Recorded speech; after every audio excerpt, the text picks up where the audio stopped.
Good evening, Chris. Thank you very much, my friend. I actually, if you don't mind, if you do not have to rush off, can I just can I interview you a little bit about the Graham Plattner news? I wanted to know. I mean, I saw your coverage of it over the course of this last hour, but what do you think is going to happen? It seems untenable for me that he will continue. Although ultimately we should note that the way this works is that it is his decision. He won the nomination, so no one can force him out. Obviously, all the signals are being sent from, I think, anyone that has any influence that they want him to drop out. I think that's a combination of a political calculation, probably first and foremost, that he is too damaged politically to beat Susan Collins or be the best candidate. And I think also a moral calculation that the allegation here is the most serious allegation of everything that has been said about him. And I think because of the way that the individual making the allegation presented it, how manifestly, obviously tortured she was, cross-pressured about politics, that is also having a resonance with people. But again, he did win the primary, and a lot of people didn't run in that race because they thought it was going to be really hard to beat Susan Collins, and they ran in the gubernatorial race, which is the context for all of this of why, in some ways, it has gotten to this point. Yeah, and I was just, I mean, as soon as I read the news today, I mean, there was this, we sort of rumblings as he had canceled a bunch of events, including Independence Day events, and his campaign schedule kind of blew up, so it kind of felt like something was coming. And then as soon as the Politico piece came out, I just immediately was thinking about your, seminal interview with him after the last round of very serious allegations against him, which he denied, like he denies these. And I mean, having that conversation with him in that incredibly intense moment right around the primary, what was your, I guess, what was your take on, like, is this the kind of guy that no matter what is said about him, no matter how big the bomb is that goes off, he is committed to never apologizing and never getting out? Or did you feel like, it matters on what the revelation is? I think I came away with the latter. I also didn't feel, we played this in my show, but there was a few different ways I asked, two different ways of, is there anything else out there? Yes. And I'll just say that he basically said no, but I didn't necessarily feel like that no was 100% convincing. Again, this is me just like reading body language and making a personal judgment. It's not because I have inside knowledge, just the way that you react. That no felt like a little wobbly, I'll just say it. I think other people who heard the no felt like it was a little wobbly too. And I think, that's obviously borne out. Yeah, and I will tell you just little, when you did that interview, I listened to it live on Sirius XM as it was happening. And on that point, which you were very insistent with him on, I was like, that doesn't sound like a categorical clear no. And I went home and watched the tape version of you do it because I wanted to see him give his answer too. And that was my take too. And again, reading body language and reading like somebody's personal affect on things like that is the world's most unscientific assessment. But I think you and I had the same, I at least had the same inkling that you did there. And the thing I would say adjacent to that is that like voters are allowed to do that too. I mean, that's part of it too, right? So there's like the question of credibility, which said you do believe him, but there's also like, this is a person who's going to run for office in which he's going to say things to voters and they're going to believe him or not believe him. And there is going to be a real credibility challenge, I think, going forward if he stays in the race. I think that's intensified. And that's a political reality because, voting for a candidate is not, it's not the jury room, and it's not like it's not a test, right? Like the voters get to make decisions based on all kinds of stuff that they're getting in the atmosphere or getting off your body language or voice, and that's just kind of the way it works. That's right. And perhaps rightfully so, since they're going to have to decide whether or not you're a trustworthy, literal representative of them and their needs in Washington. Well, as I said, we're going to keep watching this all night. Obviously a developing story. Very appreciative of the chance to talk to you about it, my friend. Thank you. Thank you, Rachel. Thanks. All right. And thanks to you at home for joining us this hour. So there are a lot of developing stories that we've got eyes on tonight. And even though, this is July and arguably this Monday night, like still kind of feels like the holiday weekend. Turns out there really is a lot of news unfolding right now, both tonight and things that look like they're going to be developing in the next couple of days. As I was just discussing with Chris, the U.S. Senate race in Maine really did run into a brick wall this afternoon. As you know, Democrats are expected to do well in the midterms this year. That said, in the Senate, the map is pretty stacked against the Democrats this cycle, sort of just luck of the draw. In order to win control of the Senate, Democrats are going to need to defend all 13 seats that are up that are currently held by Democrats. They need to hold all 13 of those. And they need to flip 4 Senate seats that are currently held by Republicans, so they are instead held by Democrats. That is a really tall order in terms of Democratic chances for taking the Senate, even in a year when the Democrats, I think, rightfully have wind in their sails and the Republicans are on their heels. I mean, Democrats have I think, a very good shot of taking what is now a Republican seat in North Carolina with former Democratic North Carolina Governor Roy Cooper, who was just on tonight with Chris. That's one. Cooper is a fantastic candidate, and I think Democrats feel great about that seat. He's going to need a lot of support and a lot of money and a lot of good campaign strategy to get there, but he can get there. I think Democrats also have a very good shot in Ohio with the sort of beloved and very popular Democratic Senator Sherrod Brown. I think Democrats have got a pretty good shot in Texas, of all places, with this Democratic phenom James Tallarico running against an odious Republican candidate who's basically got 1 foot in jail and 1 foot on the dais. I think Democrats have a good shot in Alaska with Democrat Mary Peltola. I think Democrats have a good shot in Iowa with Democrat Josh Turek. But one place Democrats ought to have a great shot is in Maine, where Susan Collins has been a Republican senator disappointing the people of Maine since the Paleolithic era.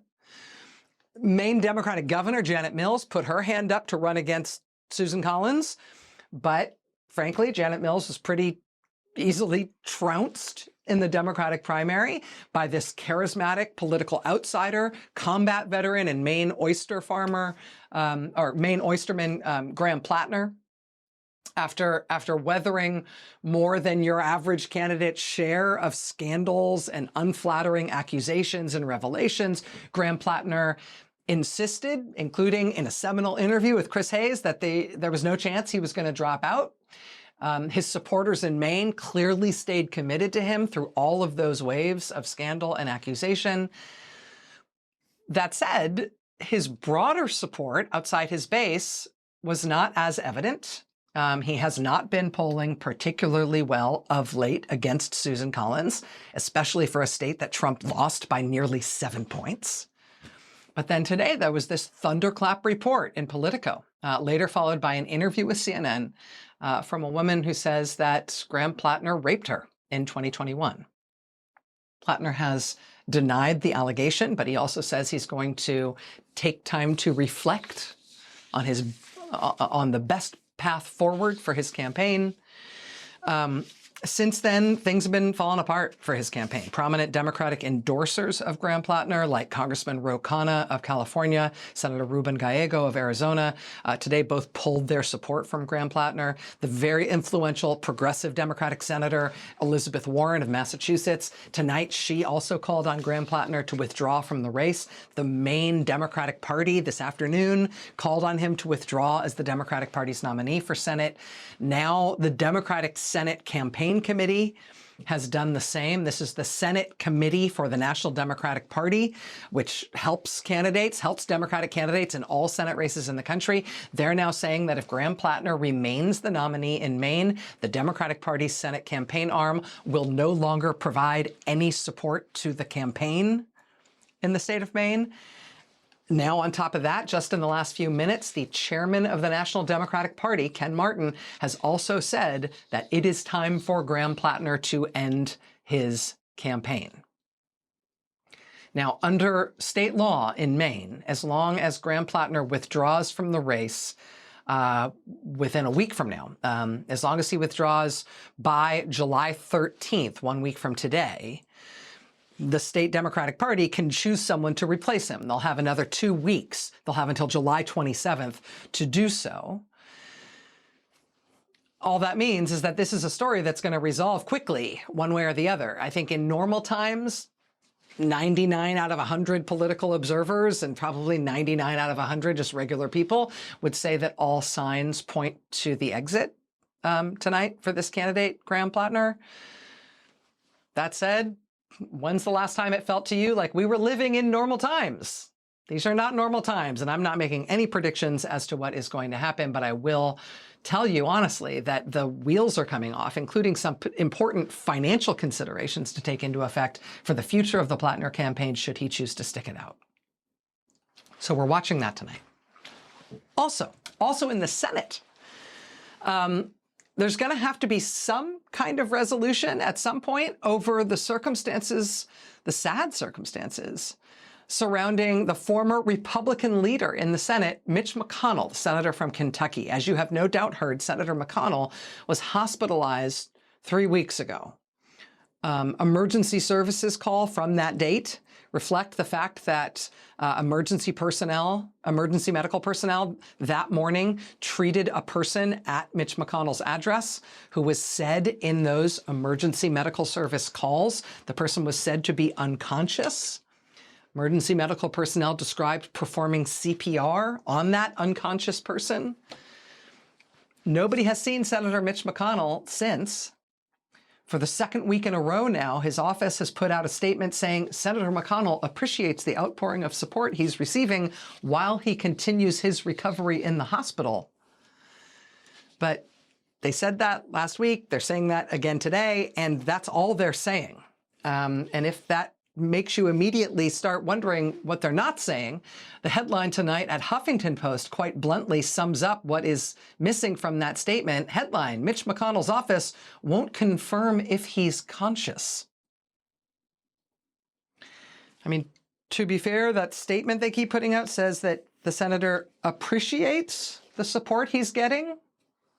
Does that imply consciousness? Is it weird that we have to figure that out?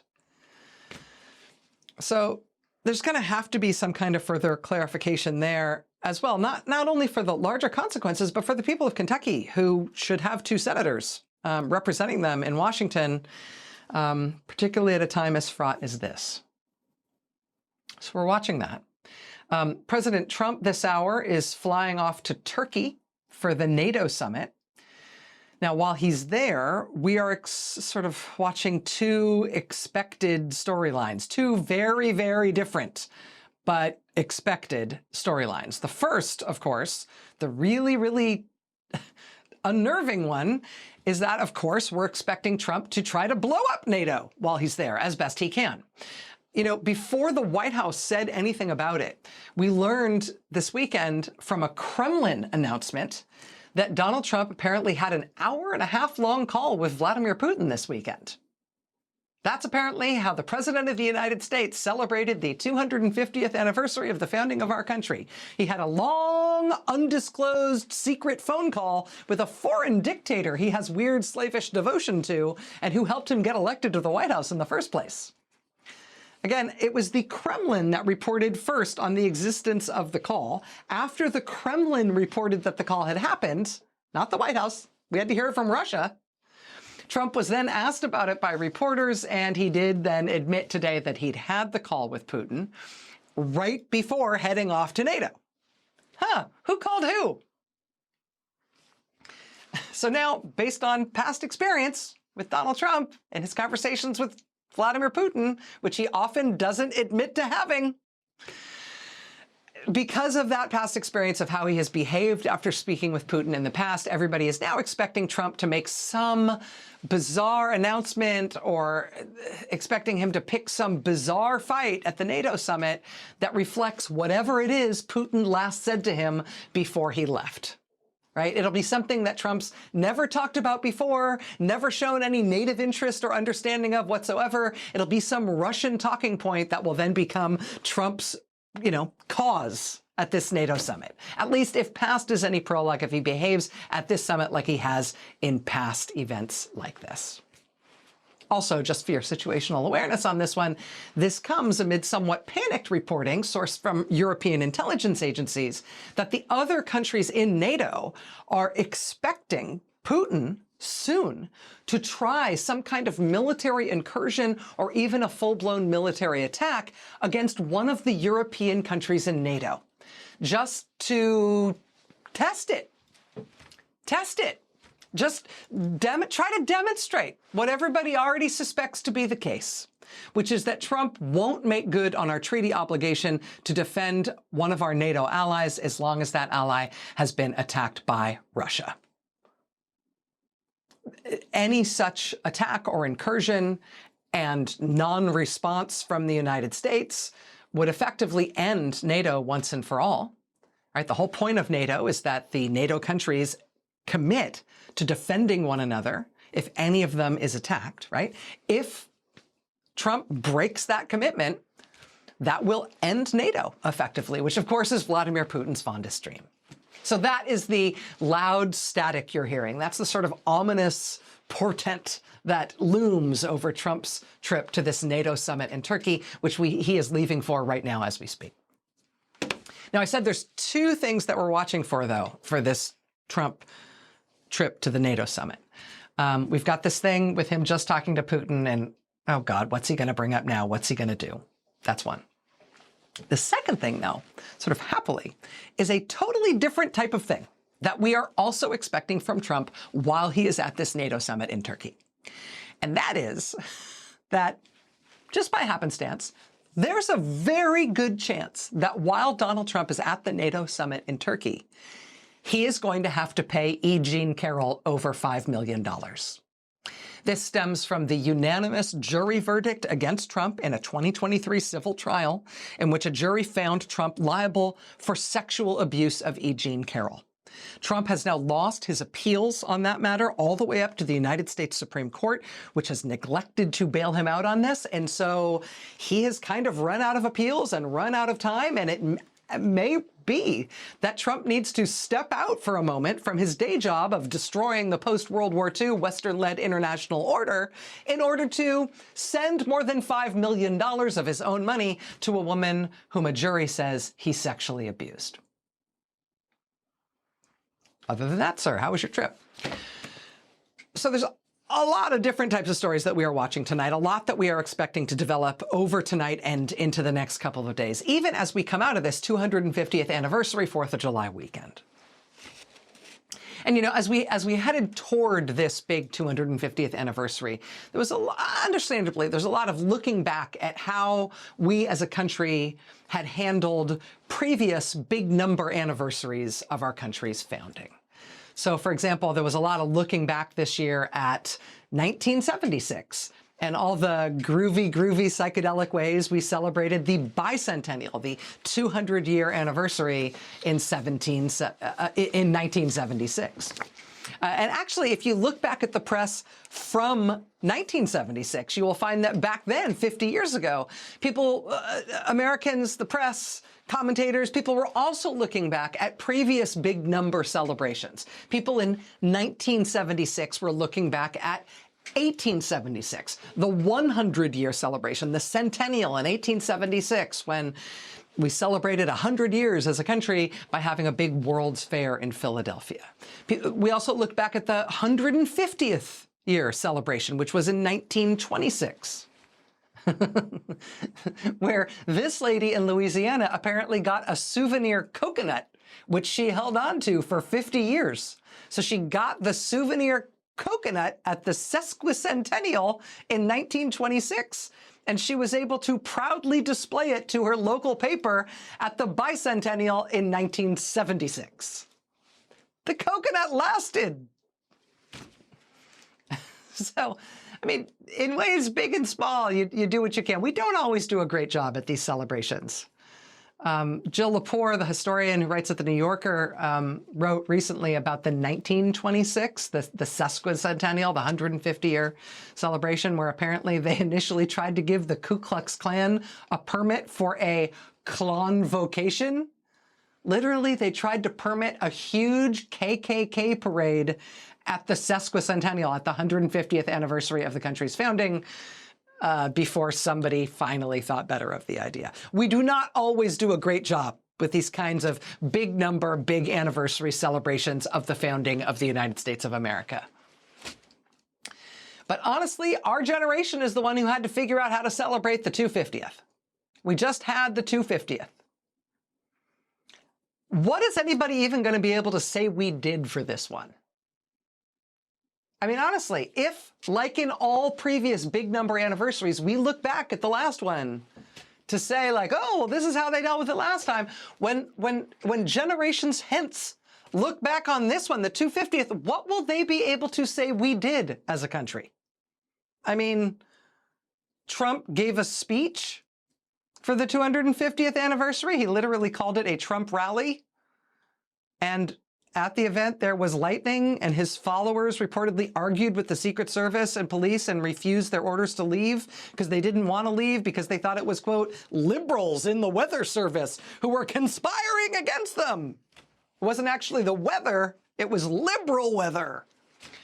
And Trump tried to put together something he called a state fair, but it was sad and petty and underwhelming, and nobody really came.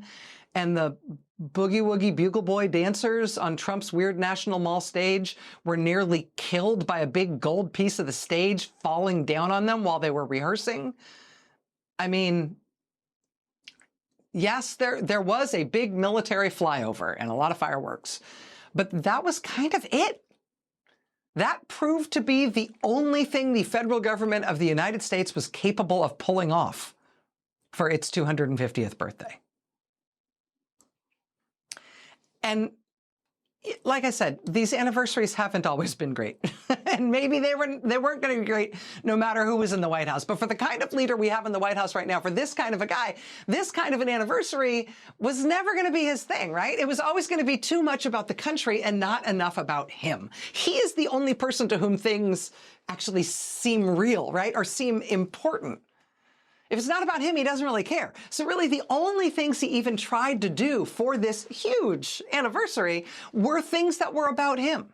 I mean, so here's a federal government that spent the 250th anniversary of its founding, you know, holding a Trump rally and rolling out a passport with Trump's face on it and rolling out a Trump gold coin and rolling out Trump signed $100 bills. And they want to do a Trump picture $250 bill.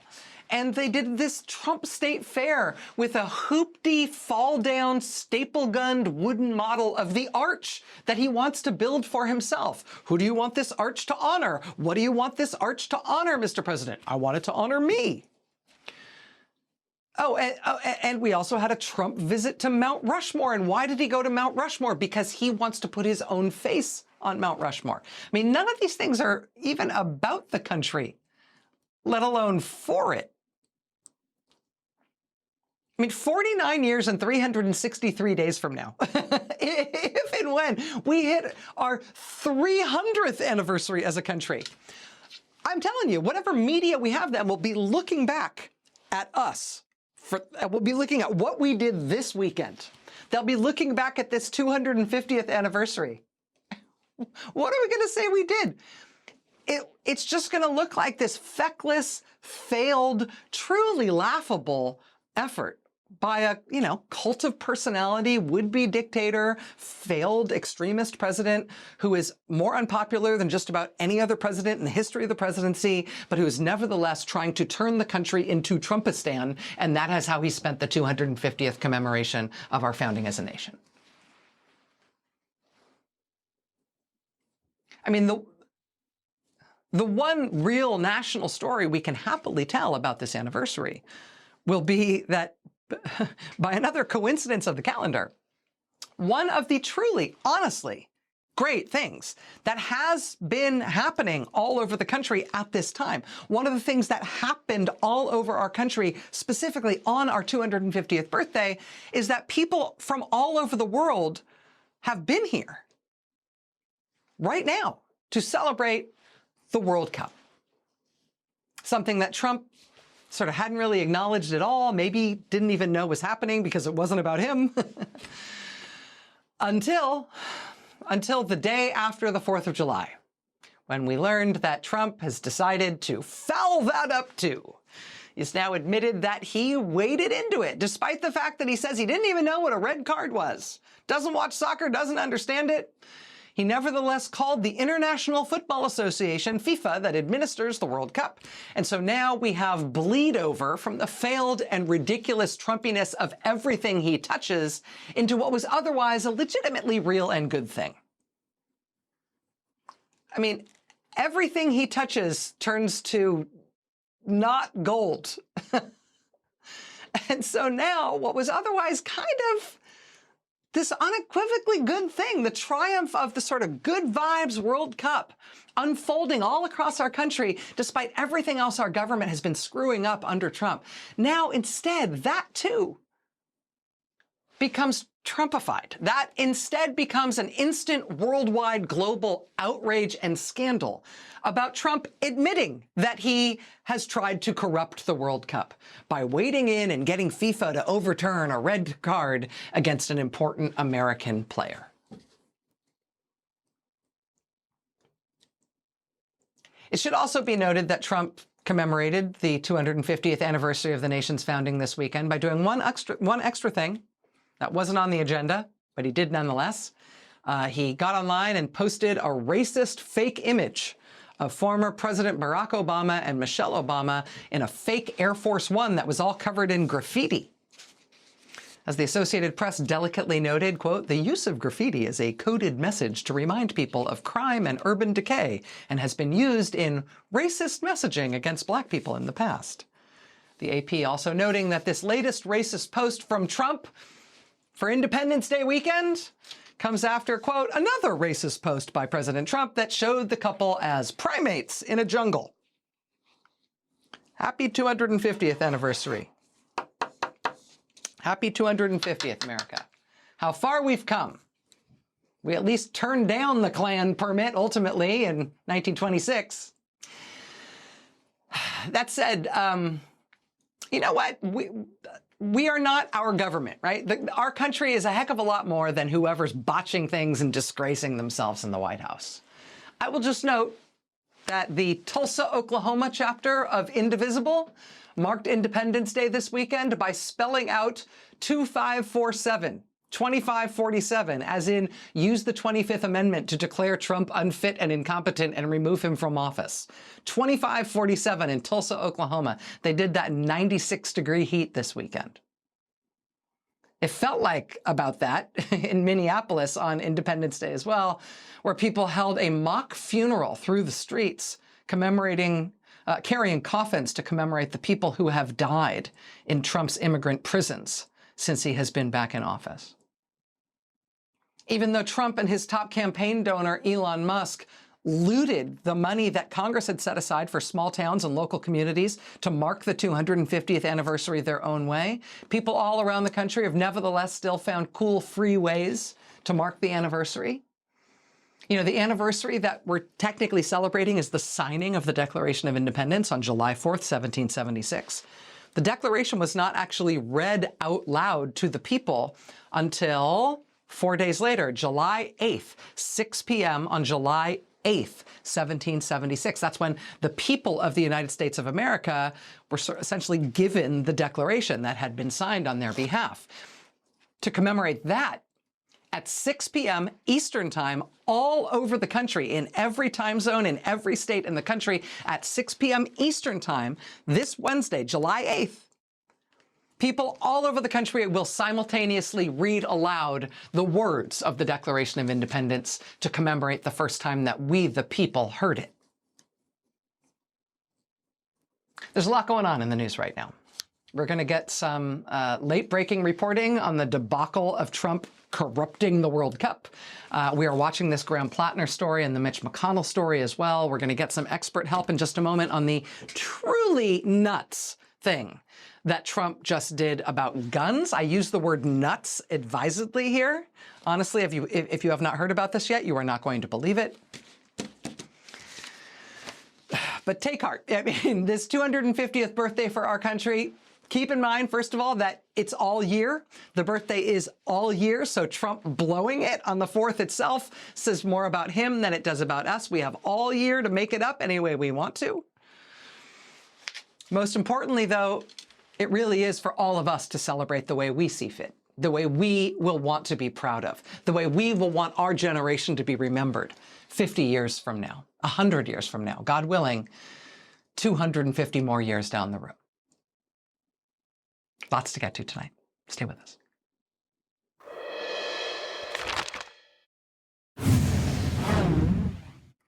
In 2017, the first time Donald Trump was president, when Republicans had the White House and the Senate and the House of Representatives, do you know what was the very first substantive piece of legislation they passed? Right, they've just got full control. Republicans can do whatever they want. What is the very first thing that they're going to do now that they've got full control in Washington? What's the first thing they did? Their first piece of substantive legislation was a bill that made it easier specifically for mentally ill people to buy guns. And this is not me being hyperbolic. I don't mean like, oh, these people are crazy. No, I mean, no. In Trump's first term, the very first substantive bill that Republicans passed with unified control of government was a bill that made it easier for people to buy guns, specifically people who had been adjudicated to have a mental illness. That was their #1 legislative priority in the finite window when they had complete control of the executive and legislative branches of government. That was the most important thing for them to get done. It's very important that mentally ill people have more access to guns and bullets.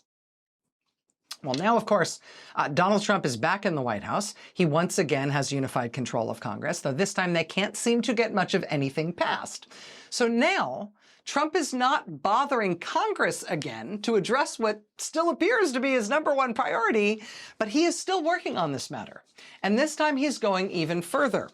Quote, the Trump administration is scrapping more than 36 firearms regulations, abandoning a crackdown on illegal sales, loosening oversight of private weapons transactions, and, oh, one more thing, quote, restoring gun rights to some people with mental illness. For real.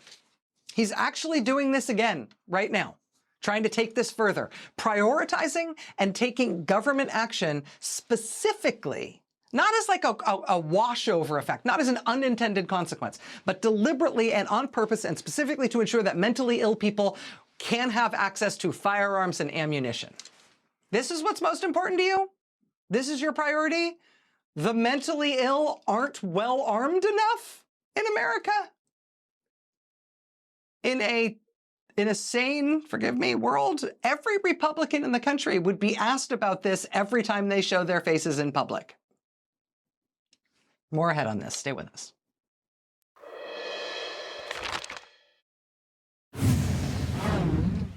In his first term, Trump and the Republican Congress, as their first act of business, passed a law to make it easier for mentally ill people to buy guns.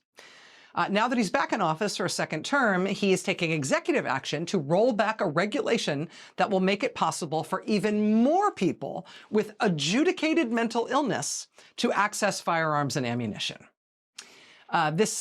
Seriously.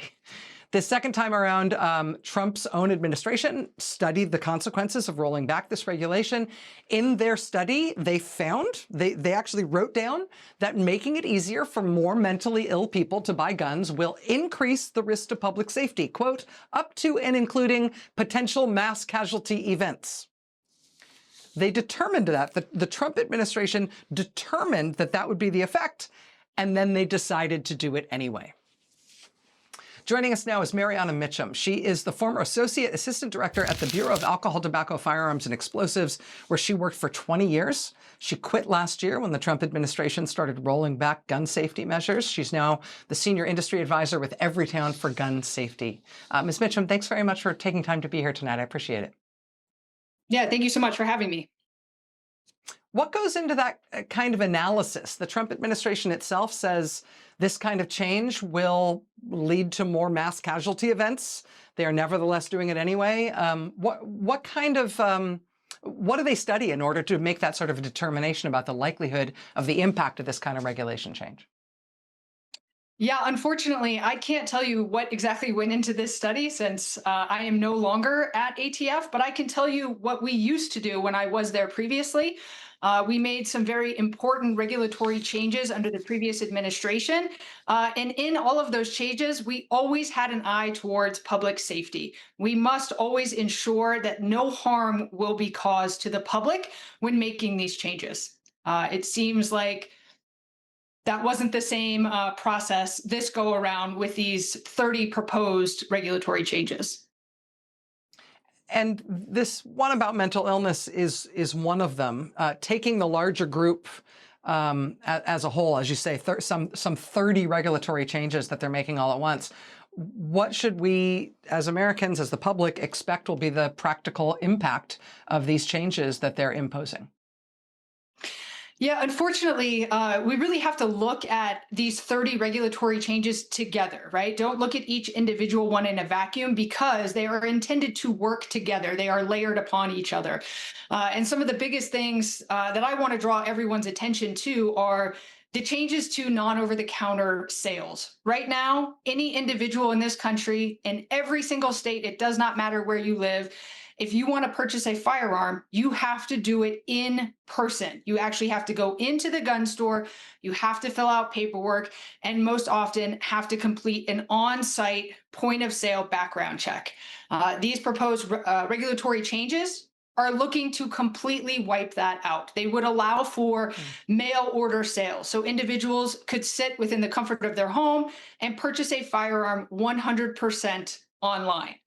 They do have in the proposed changes, they have some information that they claim will ensure that the person who is purchasing the firearm is who they claim to be and is not prohibited. Unfortunately, there's really no way to do that, right? With the technology that's out there, it's very easy to produce fake documents, to have, a fake Zoom call where you are pretending to be someone that you actually are not. And unfortunately, spending 20 years regulating the industry, I always found that the gun store was actually the best and first line of defense in stopping dangerous people, criminals, and juveniles from obtaining weapons. And this non-over-the-counter change will completely eliminate their ability to stop those transactions. It's stunning. Mariana Mitchum, formerly with the ATF, now senior industry advisor with Everytown for Gun Safety. I really appreciate you being here to help us understand this. As these things roll out, I think we're going to need a lot more public education about what this means. And I'd love to have you back to talk about it again. I would love to do that. I'd be honored to do that. I want to make sure that the public is aware of just how dangerous these things are, because at the end of the day, we should all be aiming to make sure that we are protecting each other, protecting our children, and making sure that dangerous people do not have access to firearms. Mariana Mitchum, thank you so much. I appreciate it. All right, we'll be right back. Stay with us.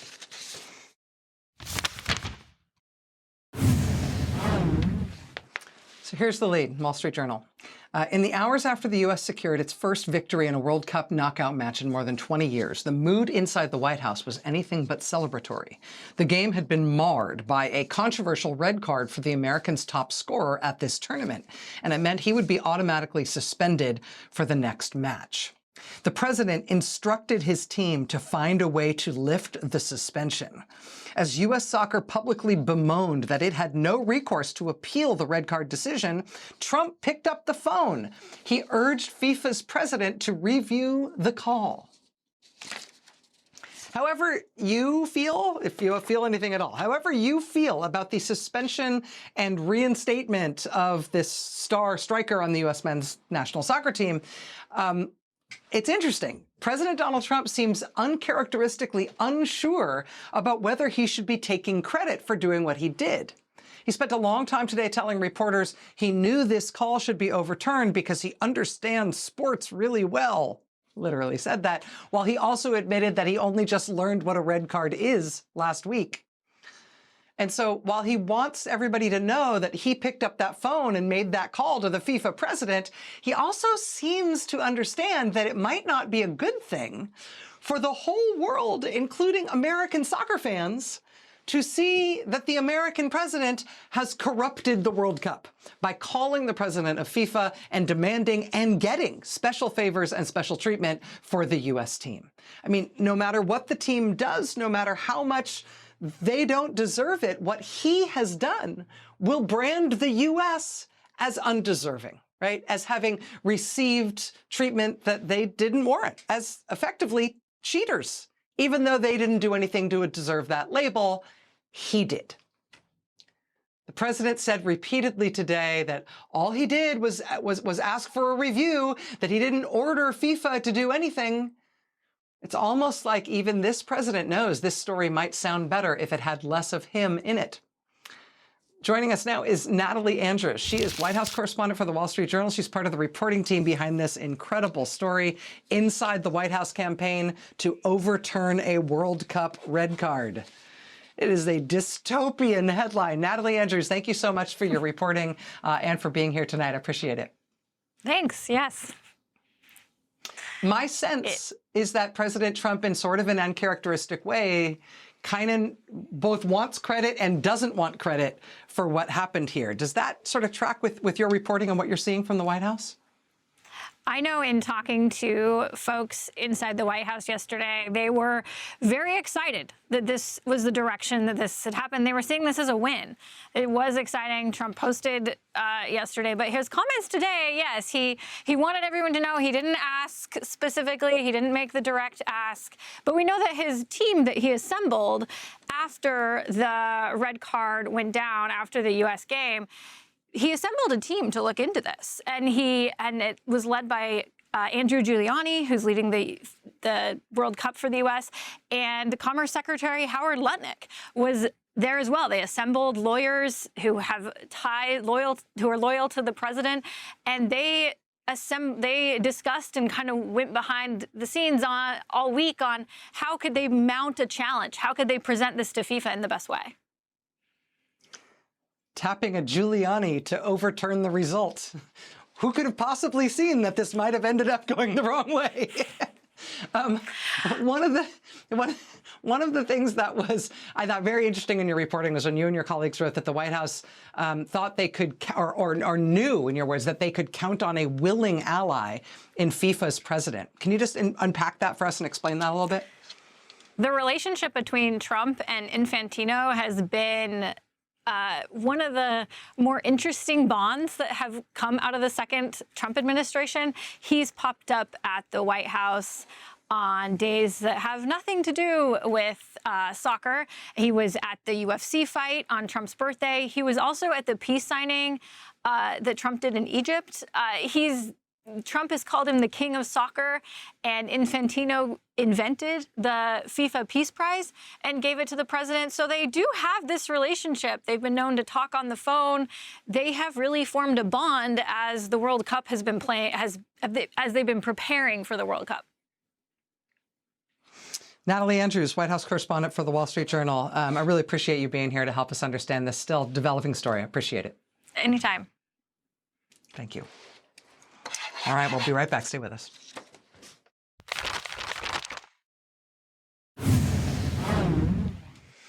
So, surprise, here's a development in a story we have followed super closely over the course of the last year.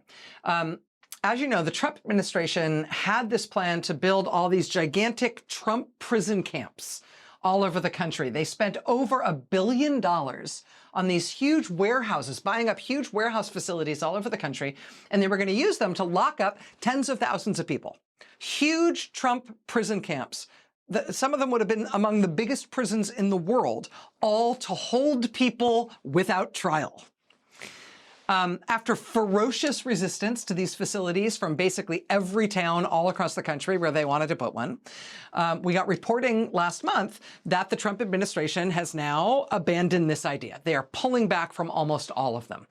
They bought 11 of these warehouse facilities, and the reporting, first in the New York Times, was that at least 7 of the 11 warehouses they bought, they're now planning to either resell them or repurpose them for some other government use, but they're not going to make them into these gigantic Trump prison camps after all. So of the 11 they bought, 7 of them to be resold or repurposed. But then what about the other 4, right? That would leave 4 of these prison camps that they're still apparently going forward with.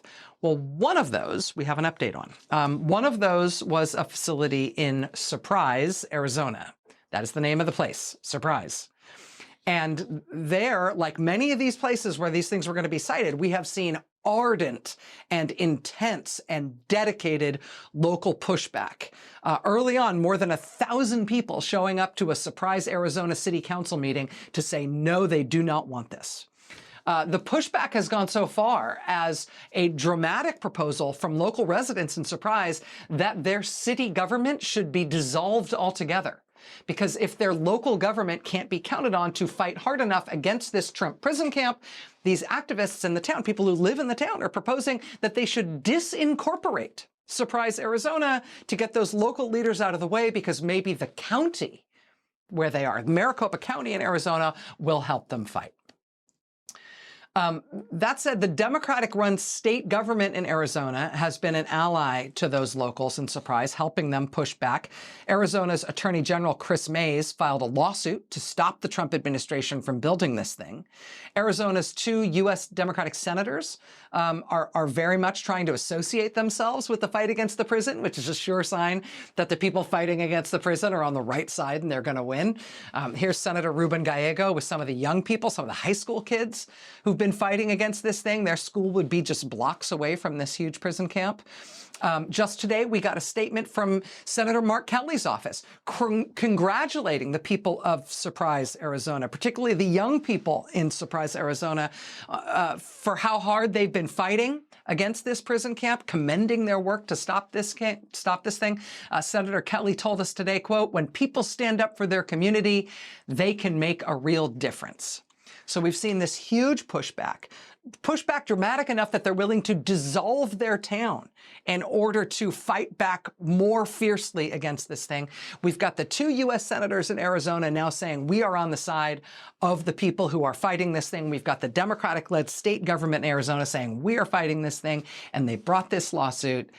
And now, even though this was one of the 4 remaining places where the Trump administration was still supposedly going to push ahead with one of these giant prison camps, it looks like it has now been stopped. It looks like the Surprise, Arizona prison camp has been stopped, at least for the foreseeable future. Arizona Attorney General Chris Mays now says the state has reached a legal agreement with the U.S. Department of Homeland Security that will halt any construction, on building this out into a prison until an environmental review is completed. And while that might sound like a temporary halt, you should know that those environmental reviews, everybody admits, can take years. Pushback. Pushback works. Doesn't always work, but it's the only thing that does. Watch this space.